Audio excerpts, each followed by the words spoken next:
You're listening to How to Win Friends and Save the Republic, a podcast from the National Association of Nonpartisan Reformers. I'm your host, Andy Moore.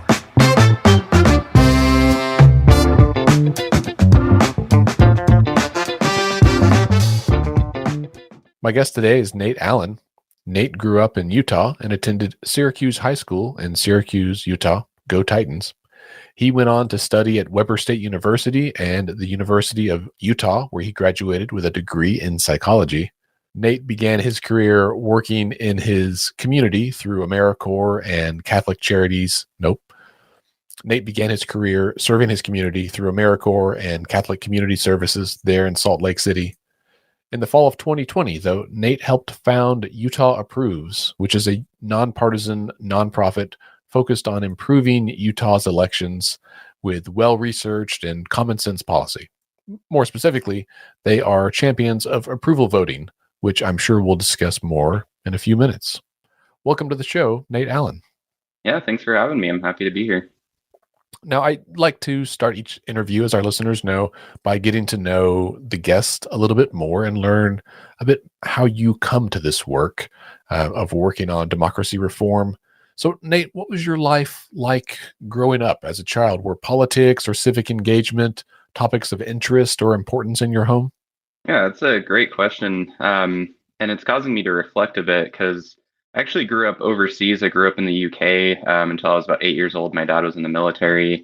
And so we didn't really get like TV. We had like two channels, and it was Elmo's World and the news, So there wasn't much of politics when I was young, and I didn't really think about it much. I heard that Bush was running again in 2004. That's like as much as I remember about politics. But I was always encouraged to give back to the community. My parents are very much interested in that idea about being involved, being a good neighbor, helping your fellow person. So I think that value probably carried me up to this point. But no interest in politics originally, yeah. I think we hear from a lot of our guests about those values that were instilled in the home from their parents or other family members that really taught them that we are all a part of a larger community, and we should find ways to serve that community and to make it better, right? As my dad always said, we should try to leave this place better than we found it. And that applies, I think, to not just to like apartments you rent, but also to democracy as well.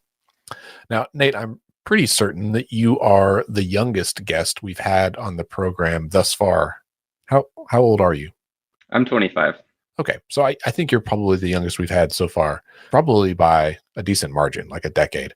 And that's not a bad thing, certainly. It's quite the contrary. I think in my experience, a lot of people tend to write off younger people as being, inconsistent or maybe apathetic towards politics. So I'm a little curious to ask you, have you run into that sentiment as you started doing this work? Are people surprised that someone of your age is involved in trying to reform a system that you've only been able to participate in for 7 years, essentially? Yeah, that's a good way to put it.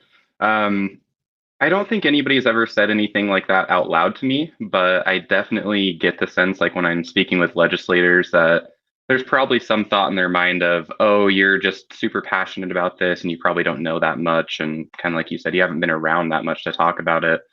But, most people are generally respectful. And I think once you can show that you know something and that you have something to say and have something to add to the conversation, that's when people's eyes and ears open up. In my experience, it's not always about age. It's more so about experience in general, about what you know about the topic, because somebody could be 40 years old and, walk into the back of a chef's kitchen and have no idea what they're doing. But there could be, somebody who's cooking their whole life and 20 years old that could be excellent at it. So that's something that I try to keep in mind, especially to keep my own confidence when I'm trying to do what I do, because when you're talking to legislators, there's not much room for being unsure of yourself. So.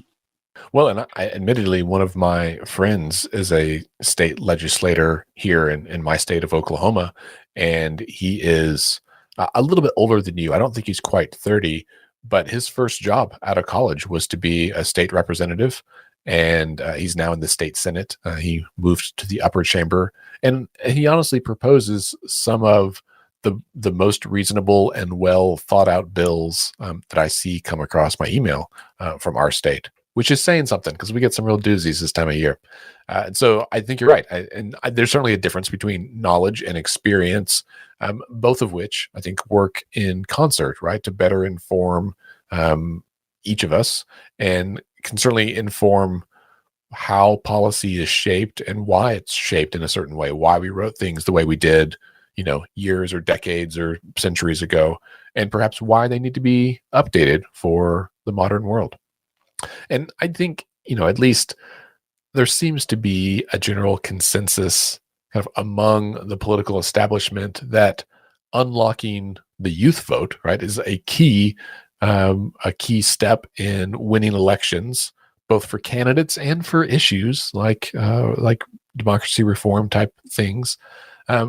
But I know we don't always see a lot of long-term investment in younger voters. There's certainly some really excellent organizations that do this work, and I think we've seen an growth of them over the last few years. But when I look at specifically candidate races, I think the people that I know or that I've talked to that are like longtime politicos usually say, yeah, we need youth voices, but we're not going to spend too much time or effort recruiting them because the chances are they're not going to turn out.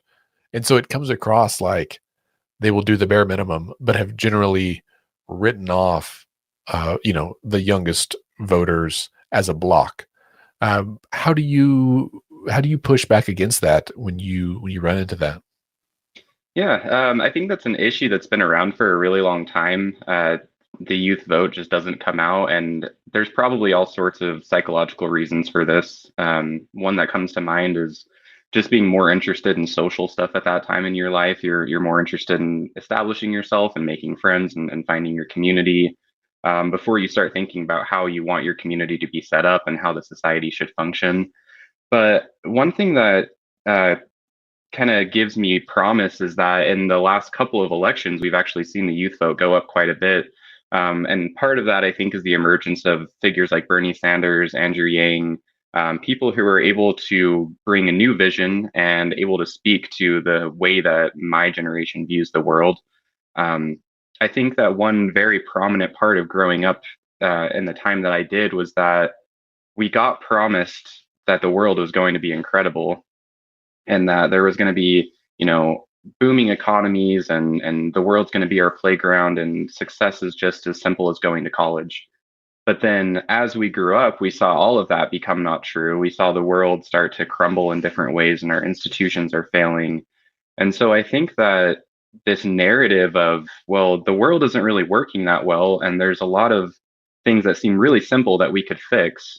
And I think that narrative like really emerged out of my generation. And then when it becomes time for us to vote, I think, abnormally, our generation has been thinking about these things that affect society at large longer than most people do. And I think that's why more people my age are voting right now. And especially because there's, again, big movements like the Bernie Sanders movement who are trying to represent the populist in general rather than just representing special interests, which, again, is one of those big problems that we've been seeing for a long time. The last couple of weeks, I've been doing a rewatch of Mad Men, right, the show, and the episode that I watched last night was them trying to crack the code on young consumers, and I was like, man, this is exactly the conversation I've been having the last couple of weeks in terms of politics. So it was real ironic timing. That show was probably on, I don't know, 10 or 12 years ago at this point, when that episode first aired, and we're still talking about the exact same issue. So a couple of years ago, right, in I guess the fall of 2020, you founded Utah Approves, and you guys are affiliated with the Center for Election Science. Is that correct? Yeah, that's right. So the Center for Election Science kind of helped me get on my feet, gave me some simple resources and ideas that I could use to try to establish Utah Approves. So they're pretty much the only large national organization advocating for approval voting. And so the reason that I founded Utah Approves was because I was a huge fan of Andrew Yang during his campaign in 2020. And as much as I love the idea of universal basic income, and I still love that idea and eventually hope to champion it in the future, his ideas on democracy and government reform really stood out to me. So one of those policies was ranked choice voting. Another one is democracy dollars. And so after he dropped out, I decided, well, maybe I can try to focus on some of these policies on the local level rather than losing all hope because we didn't win on the national level. And so I got really interested into ranked choice voting, found that it had some progress here in Utah, and started to study it a bit. And then, kind of ironically, it was in a ranked choice voting Zoom meeting that somebody just like threw out in the chat, well, what about like approval voting and star voting? And I had never heard of these and thought, well, okay, maybe it's like worth looking into. And come to find out, ranked choice voting isn't the only alternative voting method, and it also isn't the best one, and isn't anywhere close to being the best one. And I say that from the perspective of people who have studied and analyzed voting methods through intense measures and things that I couldn't explain to you.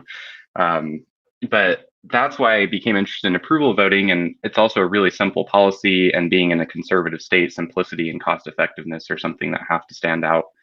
And so, yeah, I decided to found Utah Approves, basically just focused on the idea that we should try to improve our elections here in Utah. And so at this point, we are a separate entity from Center for Election Science. We're just a nonprofit 501c4, but yeah, they're great friends and have been very helpful. Yeah, that's really interesting. And I think we're starting to see growth of interest in both approval voting and ranked choice voting and star voting, which is, I don't know, kind of a tertiary one from the mainline conversation there. And I think starting to have some voters, right, like rank and file grassroots folks who are asking those questions of, oh, I've heard of one, but what is this other one?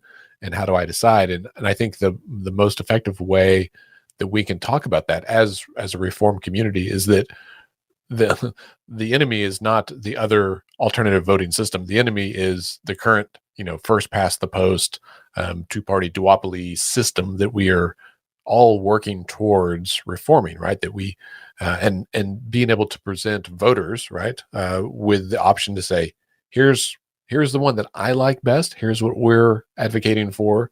The other group says the same thing, and we let voters be the ones to choose.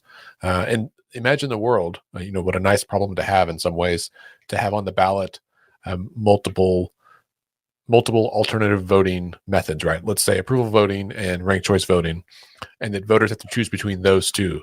And we're not trying to choose between like one system and a terrible system that we have in place right now. Yeah. So, and I think you did a good job. And I know that on your website, on utahapproves.org, listeners can find more information about what approval voting is. But could you kind of explain what it is for anyone who's listening that may not already know?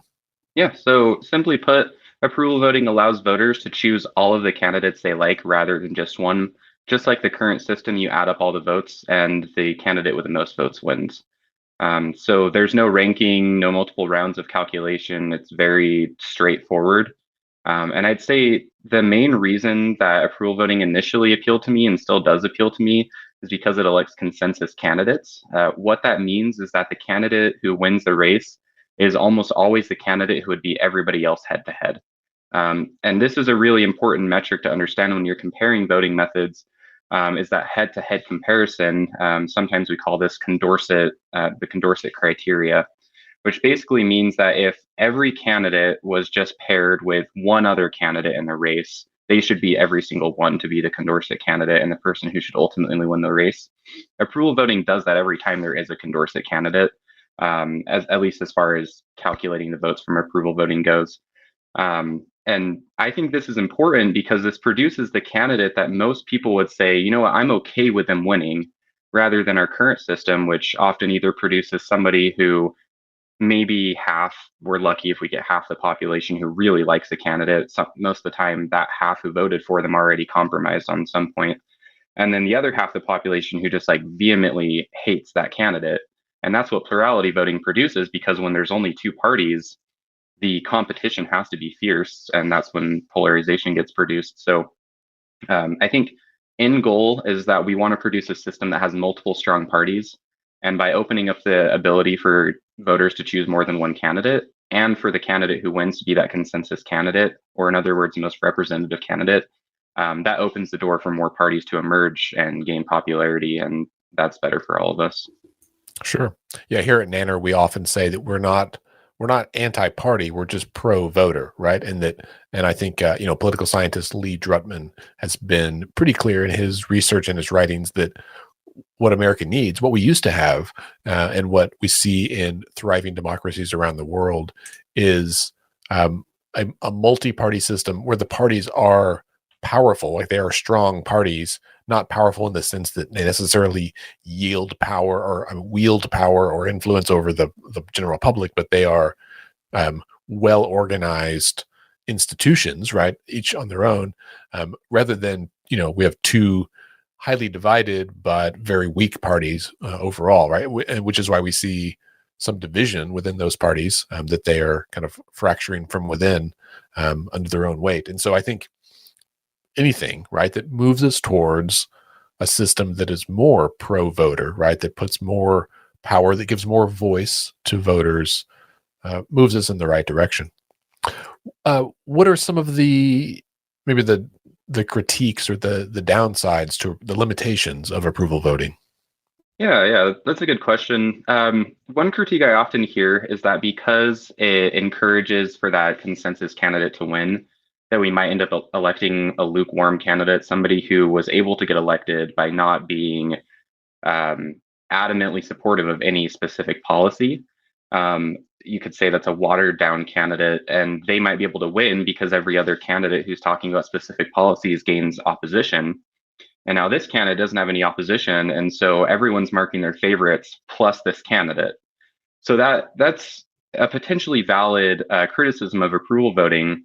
But the view that I subscribe to is that even if this happened in one election, the ability to vote for more than one candidate is often it's the circumstance which allows incumbents to win so easily every single time. And because you have to choose your party. So if you vote for somebody and they end up being that lukewarm candidate and they win the election and then they get into office, well, they have to do something. They have to show their hand at some point. So they're either going to do nothing, which most people don't like, or they're going to show their hand, and they're either going to be a candidate that is liked or not. And when the next election comes up, that's the real question of, do we like this candidate?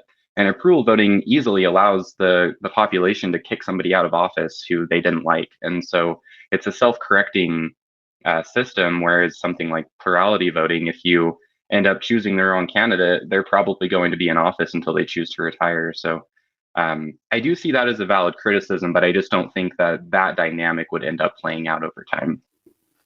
Sure, yeah. And I think, I guess, like other voting systems, it is still incumbent upon voters to participate, right?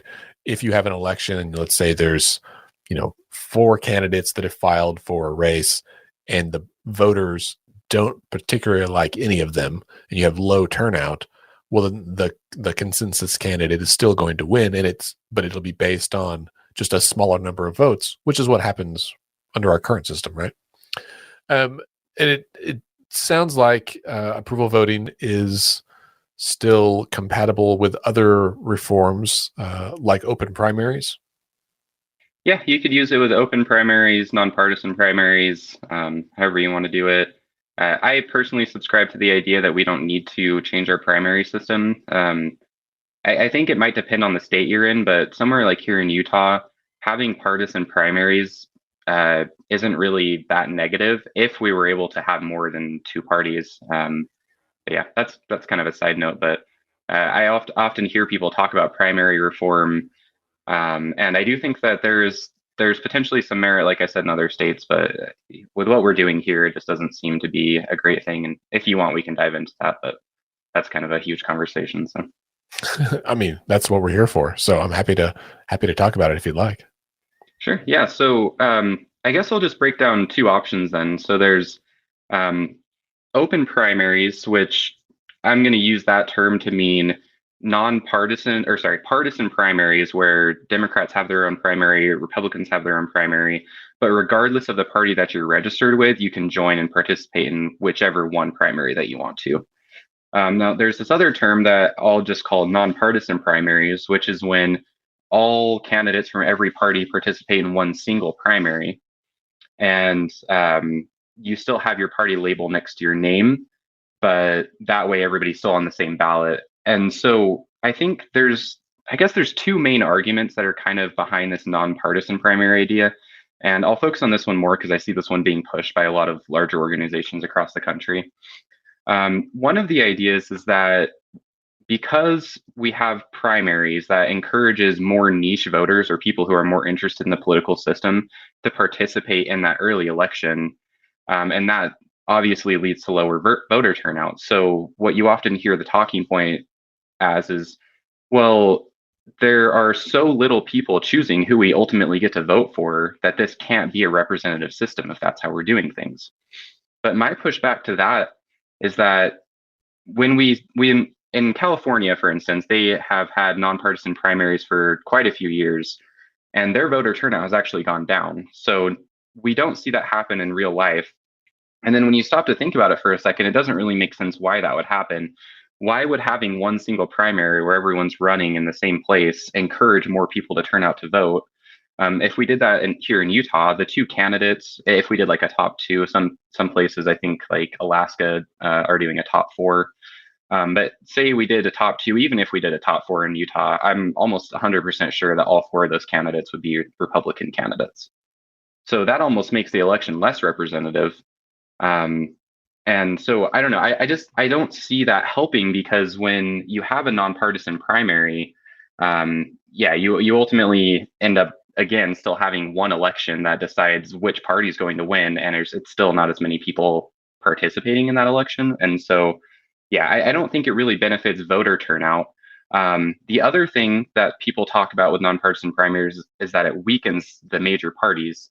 And I do think that's true, but I also think it weakens the idea of parties like in the long term overall. And as we were just discussing, we want strong parties in the future, but we want more than two. And so the idea of nonpartisan primaries is really appealing right now because that would weaken the two parties that we want to weaken their grip on our process.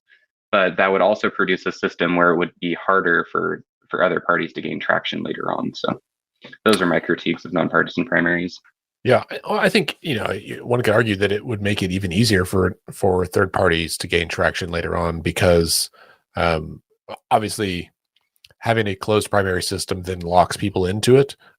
But the cost for a voter to leave one of the two major parties to then jump into a third party might be too prohibitive, right? If you had open primaries and a third party candidate was able to be on that ballot and everyone could vote for them in the primary, you might have a higher chance that they would, receive a good number of votes and kind of prove their worth, right? And then suddenly you start seeing these third parties show up and receive votes from a wider swath of the electorate, and people start taking notice and saying, "Oh, well, since I don't have to give up my membership of this party in order to vote in the primary, then I'm freer to vote for whomever I'd like to." And maybe that lowers the bar and makes it a little easier for them to get in. So I guess it would help to explain why I say that nonpartisan primaries weaken parties. And the main reason that I say that is because what gives parties power is the fact that they elect or nominate candidates for elections. Parties don't have much control over any other part of our process other than the fact that they control candidates who eventually become representatives, and then their platform ends up getting played out in the actual public sphere. So if we made nonpartisan primaries, that reduces the ability for a party to nominate their own candidate. So what this does is it basically makes all parties kind of pointless, because if nobody has to identify with a party or join a party, and they're also not choosing the candidates that they're nominating, then all of a sudden we basically have no parties. And if there's no role for a party to play, that's why I don't see for a third party to emerge. Now, it'd be great if nonpartisan primaries simply level the playing field for parties, and then parties still had the ability to gain traction and get donations and gain like bit more votes each election and grow that way. But I just don't think that if we take away the nominating ability from a party, that kind of destroys its entire existence. And then there's like no ability for them to develop a platform, and that just kind of weakens the ability for any party to grow. Now, the other thing that can like have an opposite effect, which I also think is detrimental, is if parties don't have a nominating process, but in other words, their primary process is usually that nominating process. If we just make it like one at-large election in the primary already before the general, then parties are going to be tempted to have a smaller nominating process, maybe a delegate process where just party leadership choosing who their candidates are going to be. And then all of a sudden we have an even smaller amount of the population choosing which candidates are going to run. So I don't know. And I'm not claiming that like nonpartisan primaries are definitely going to cause these scenarios, but these are things that I think we need to be discussing and considering before we just pass this policy, because for what is supposed to be promised for nonpartisan primaries, those benefits don't seem to outweigh all of these possible downsides of it. So.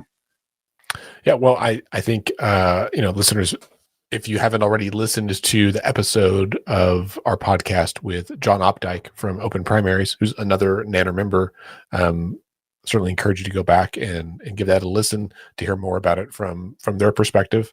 And I think for me, this is one of the things that I value a lot about the reform community is a willingness to think, right? To get in and kind of wrestle with the pros and cons of some of these ideas, these policies, and not just be maybe not reactive, but like to pass these carte blanche without giving them some careful reflection.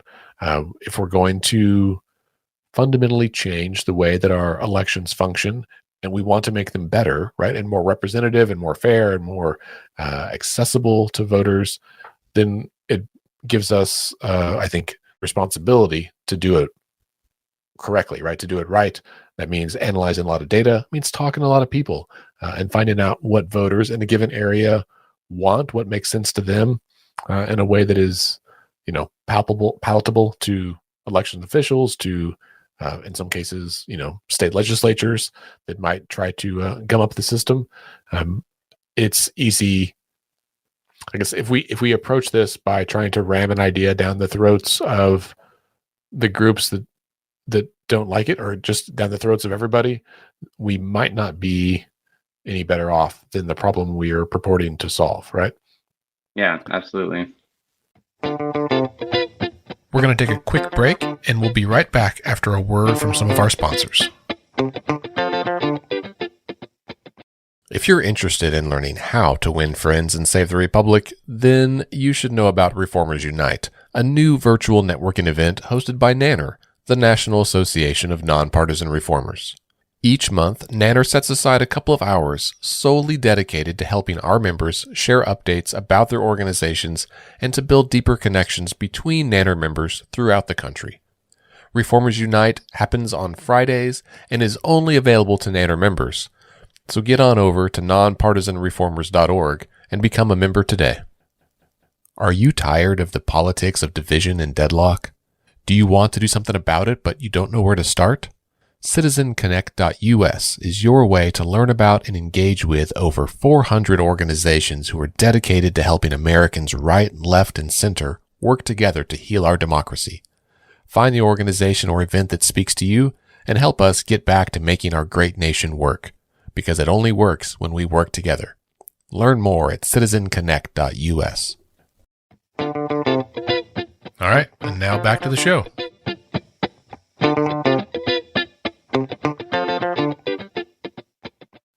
Nate, over the last couple of years, you guys, like everyone else, have been trying to organize during a pandemic.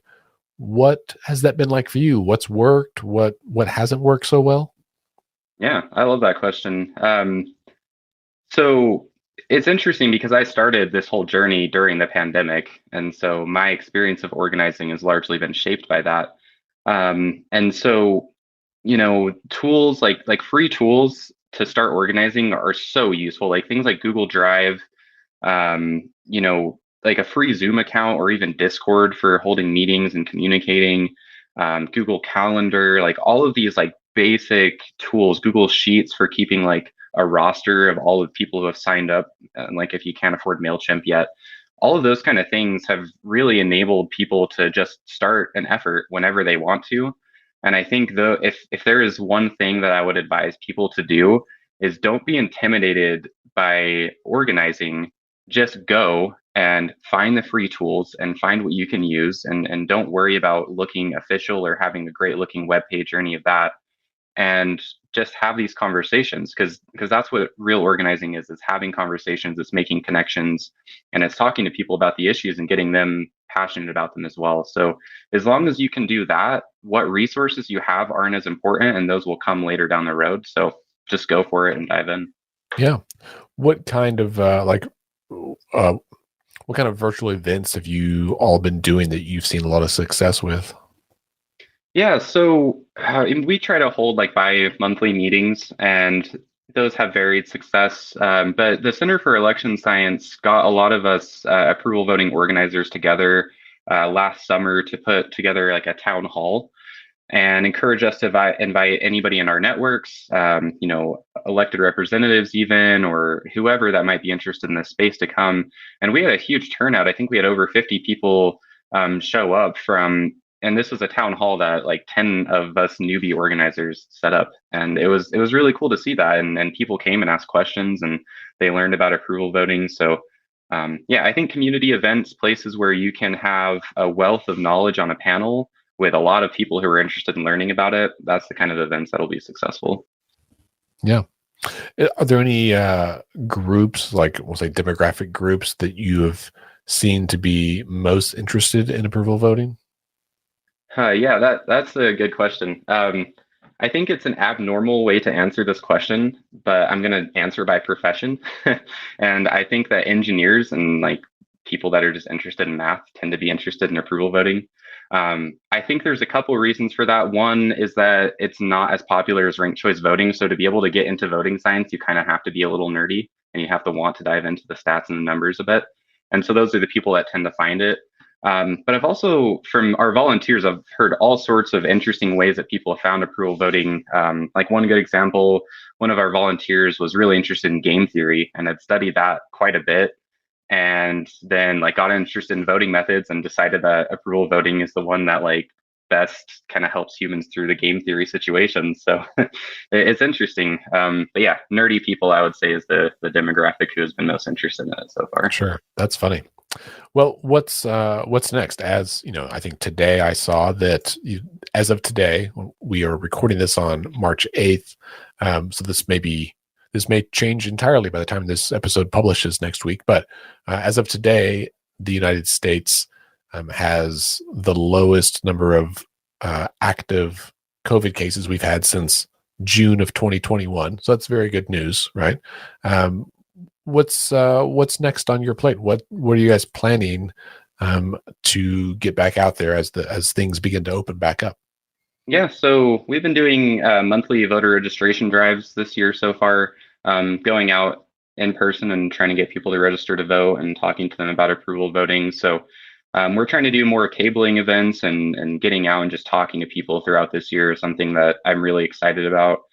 Um, but yeah, I mean, there's a lot of work to do across Utah and after that and across the country for approval voting. So it's going to be a long road, but I'm excited to push forth something that I believe in. Um, yeah, and if I can, I've been arguing a little bit of the logical side of approval voting, and about kind of how these dynamics play out. But if I can, I just want to give a little bit of maybe a more motivational view of why I think this is important. Sure. So, yeah, so across the country right now, most people are feeling like their vote doesn't matter, and that's playing out in all sorts of ways. You see people worried about election fraud. You see people just tuning out of the system in general. You see people getting, passionate about voting rights and making sure that everyone has equal access to a ballot. And I think all of those kind of things come from this root feeling that our vote doesn't matter. And so I just want to let people know that we have not lost all power in this country. The people, the general population still has the power in America. Our system is still set up in a way that has been preserved enough that we still have that power. And so if we can join together around a couple of policies that increase our power even more, that give us more of a say in our actual elections, then it's that easy to return our country to a state of being self-governed. We've been out of that state for a long time, and I think a lot of people have kind of been asleep to that, and the powers that be have taken advantage of that. But regardless of the fact that our vote doesn't have as much weight right now, if we join together on an effort, that's where our weight really comes into play. And so I think if we can just join together around a movement, then we can really make the difference. Or kumbaya, right? That's how we get there. Yep. That's very exciting. Nate, I appreciate you being here today. Yeah, thanks for having me. I appreciate it. My guest today has been Nate Allen, founder and executive director of Utah Approves. You can learn more about Utah Approves and approval voting on their website at utahapproves.org.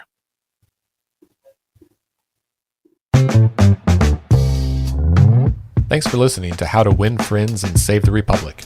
This podcast is a program of the National Association of Nonpartisan Reformers. For more information about our organization and how you can join, please visit our website at nonpartisanreformers.org.